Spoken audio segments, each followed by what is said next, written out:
Well, hello. Now that the unveiling ceremony of Bernardo de Galvez portrait is over, it is my time to say thank you. Sometimes things that are really important require a lot of persistence and a lot of nagging to see them through. Just ask Senator Menendez, policy advisor, about my nagging abilities, for Monica Barrera. This ceremony showed that tenacity and patience pay off.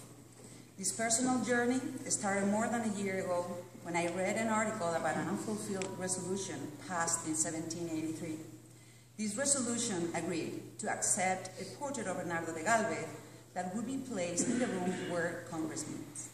I pored over historic records, visited congressional offices, even spoke with the Spanish Prime Minister during his visit here in Washington. I was determined to see that the promise of our founding fathers was fulfilled. Nowadays, we see how hard it is to get anything accomplished in Congress, but 231 years, really? By that standard, we're doing pretty good, I suppose.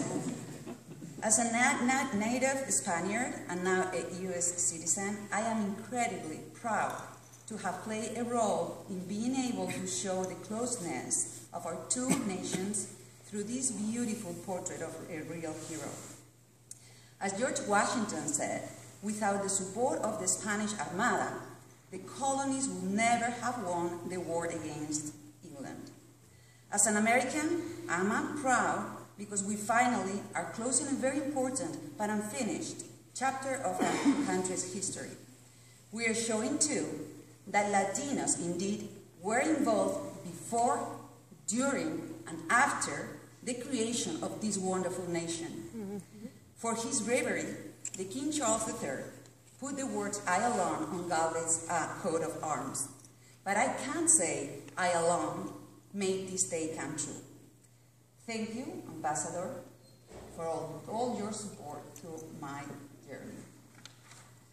Senator Menendez, thank you. You made this possible and made me realize that this project was about more than a portrait and a resolution, that I represent the Latino woman, the mothers, the workers, the voice of the people asking for recognition to our community.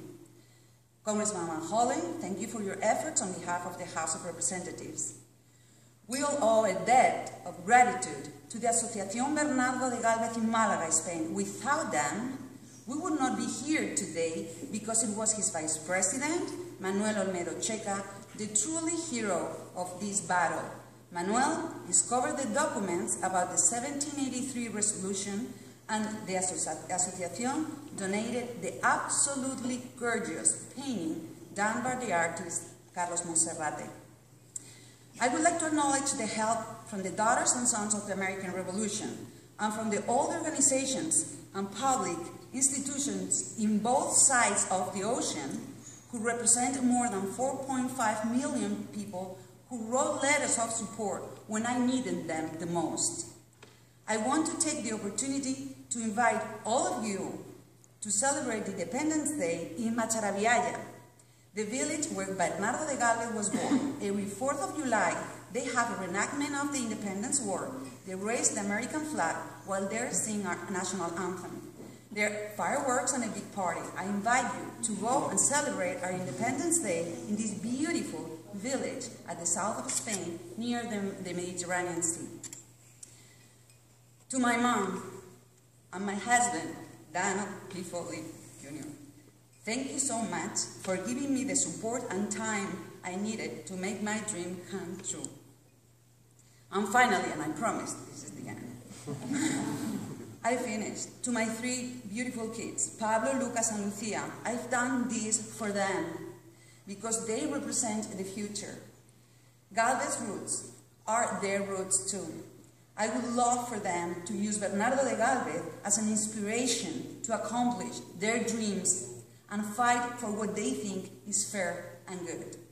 God bless Spain and the United States of America. Thank you.